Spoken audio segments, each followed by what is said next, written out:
Okay, so this is the part 2 of our lesson 3. Another topic is the step 2 strategic plan creation. Okay, so HRM strategic plan must have several elements to be successful. There should be distinction made here. The HRM strategic plan is different from the HR plan. So ano daw ang pinakaiba ng HRM strategic plan to HR plan? Okay, so think of the HRM strategic plan as the major objectives of the organization, while the HR plan consists of the detailed plans to ensure the strategic plan is achieved. So kumbaga, ano sila, interconnected or interrelated sila. So yung HR plan is a detailed, kumbaga kung ano yung dapat mong gawin para ma-achieve mo yung major objective o yung strategic plan. Okay? Okay, next you have conduct a strategic analysis. A strategic analysis looks at 3 aspects of the individual HRM department. Number 1, you have to understand the company, mission, and values. So here, yung mismo company, mission, and values, the whole organization or the whole company itself. Okay, so you have, as an HRM personnel or department, you have to know the company mission and values. Number 2, you have to understand also the HRM department mission and values. So aside from the company mission, each department should also have their mission and values. For example, as an HRM personnel, one of our mission in our department is to give fair treatment for all, mutual trust, open communication. Okay, so that these are example of a department mission and values. Next, number 3, understanding of the challenges facing department. Managers cannot deal with change quickly if they are not able to predict changes. As a result, the HRM manager should know what upcoming challenges may be faced to make plans to deal with those challenges better when they come along. So example of these challenges, yung mga biglang nag-resign, o kaya nagkaroon ng change of, tulad nito, yung mga work from home, nagkaroon ng change of setup ng working schedule ng mga empleyado, o kaya naman ay nagkaroon ng pagtaas ng sweldo. Okay, so these are challenges ng pwedeng kaharapin ng isang HRM manager. Next, another topic, the 6 parts of the HRM plan. Number 1, you have to determine human resource needs. This part is heavily involved with the strategic plan. What growth or decline is expected in the organization? How will this impact your workforce? What is the economic situation? What are your forecasted sales for the next year? Okay, so sa number 1, depende sa status or sa sitwasyon ng kumpanya. Kung ang kumpanya nyo ay talagang dumadami yung job order or nag-expand, so definitely you have to have more employees. Okay, ngayon kung nakikita mo na medyo nagde-decline or lumiliit yung benta or walang masyadong demand sa product, so ito yung mga pagkakataon na minsan nagbabawas naman ng mga manggagawa.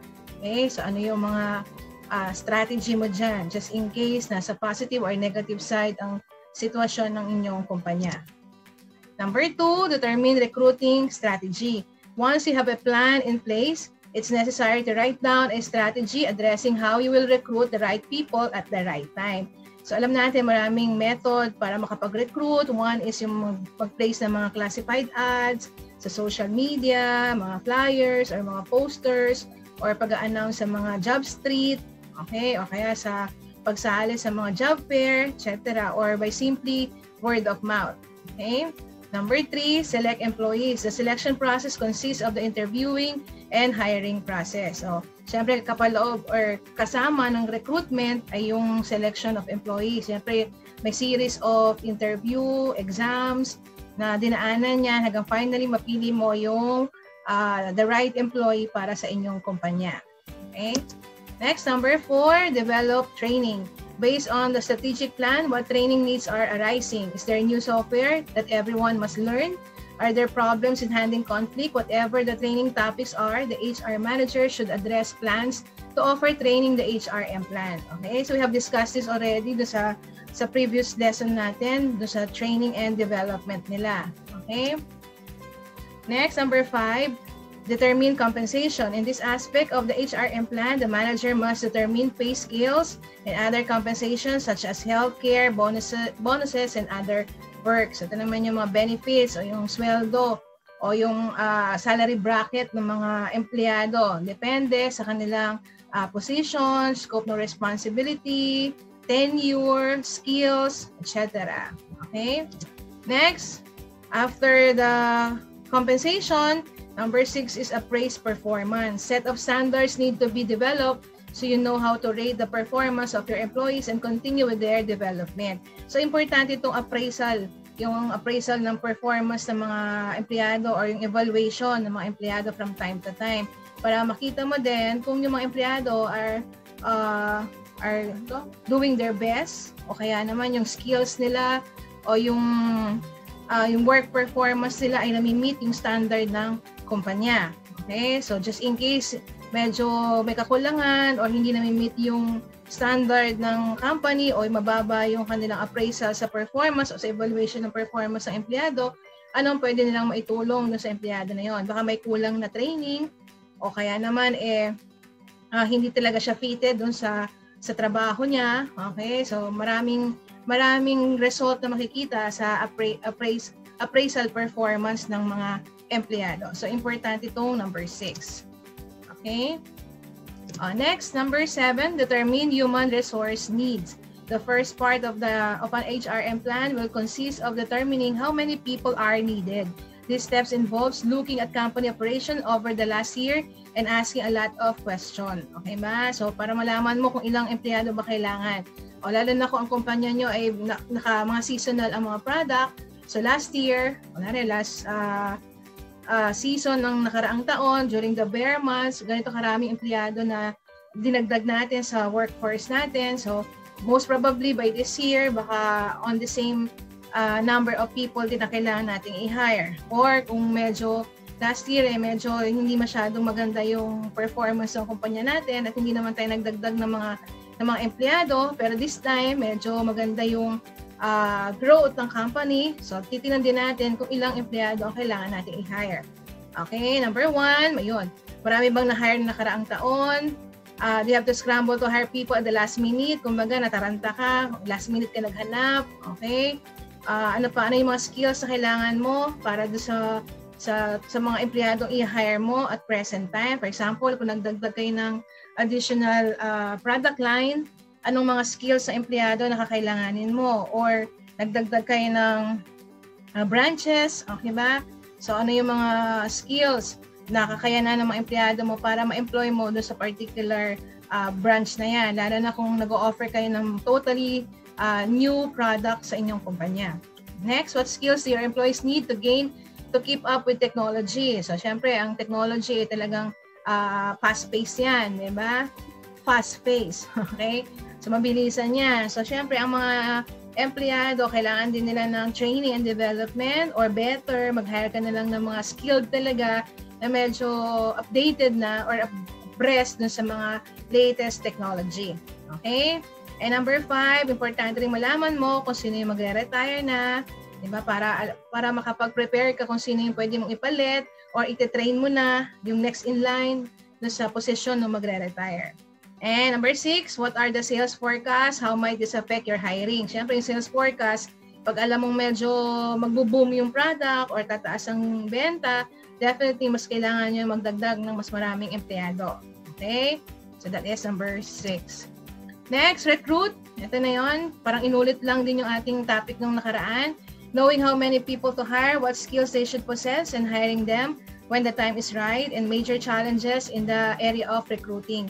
Hire individuals who have not only the skills to do the job, but also the attitude, personality, and fit can be the biggest challenge in recruiting. Which is totoo. Di ba? Minsan, kahit sabihin mo napakatalino nung na-hire mo, yung skills niya, ang dami niyang training, di ba? Pero minsan pumapalpak din tayo sa pagpili ng mga right person sa trabaho kasi minsan may problema sila in terms of their attitude, saka yung character or personality nila. So minsan hindi agad yung lumalabas sa pagtatrabaho o sa tao. Okay? So later on, makikita mo yung nagbabago yung personality ng mga empleyado.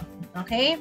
Depending on the type of job you're hiring for, you might place traditional advertisement on the web or use social networking site as an avenue. Some companies offer bonuses to employees who refer friends. Okay ba? Ito yung mga parang sa mga call center, di ba? Pag may hiring sila tapos may referral ka, parang may commission kang konti doon. Okay? So under recruit. Next, depending on availability and time, some companies may choose to outsource the recruiting processes. Ito naman, for example, kami yung kumpanya, talagang medyo wala kami talagang time na mag-hire o yung mag-undergo talaga nung recruitment and selection o kaya yung kami pa yung mag-i-interview ng mga aplikante, magsasala ng mga resumes nila, magko-conduct ng mga pa-exam. Di ba? May ibang kumpanya ayaw na nilang mag-effort dun sa ganung sitwasyon. So, papasok ngayon itong dalawang recruitment process na to. Number 1, mag-hire sila ng headhunter. It's a person who specializes in matching jobs with people and they usually work only with high-level position. So, yung mga headhunter, sila yung mga maghahanap ng appropriate person or employee para sa inyong kumpanya. Normally, ito yung mga medyo higher position ang mga hinahanap nila. Next, pangalawa is number 2, yung agency. Ito medyo common sa atin to. Yung mga empleyado na nag-a-apply sa agency. So kung ako yung kumpanya, hindi na ako maghahanap pa ng empleyado, kukuha na lang ako sa agency. So yung agency na nag-conduct ng proseso ng hiring, tapos kumbaga i-deploy na lang nila sa ibang kumpanya na nangangailangan ng particular position or employees na yan. Okay? So dalawang ginamit nila para mag-outsource. We have the headhunter and the agency. Okay, next, develop training. Once we have planned our staffing, recruited people, selected employees, and then compensated them, we want to make sure our new employees are successful. One way we can ensure success is by training our employees in 3 main areas. Okay, so syempre importante na may pa-training din tayo para sa ating mga empleyado para mag-level up din yung kanilang mga skills or ma-update din yung kanilang mga knowledge or yung latest development or trend, okay, para ma-apply nila sa kanilang trabaho. Number 1, magkakaroon tayo ng training sa number 1, company culture. A company culture is the organization's way of doing things. Every company does things a bit differently. And by understanding the corporate culture, the employee will be set up for success. Usually, this type of training is performed at an orientation when an employee is first hired. So normally, ito yung mga newly hired, di ba? Nagkakaroon ng orientation sa kumpanya, ano yung mga process, ano yung values ng company, ano yung rules and regulations, di ba? Para ma-orient ka kung ano yung ine-expect ng kumpanya sa'yo. Under number 1, company culture. Next, another training, skills needed for the job. If you work for a retail store, your employees need to know how to use the register. If you have sales staff, they need to have product knowledge to do the job. If your company uses particular software, training is needed in this area. So, depende kung ano yung trabaho. For example, ikaw ay gumagamit ng mga computers, o kaya yung mga software. So, ano yung mga latest software na pwedeng gamitin sa panahon na to para sa pagtatrabaho mo. Okay? Minsan, magaling ka lang talagang sa Excel, pero medyo limited yung knowledge mo sa Excel, pero mas marami pa palang commands na makakatulong sa'yo para doon sa trabaho mo. So, pwede ka nilang bigyan ng training using Excel. Okay? Para yung iba pang mga formulas or iba pang mga commands, ma-update ka o maging aware ka at magamit mo sa iyong pagtatrabaho. Ganon din sa communication, di ba? Para mas, lalo na kung ang trabaho mo ay umaharap sa client, so importante din na medyo magaling tayo in terms of communication or yung customer service relation. Okay? So this is number 2, skills needed for the job.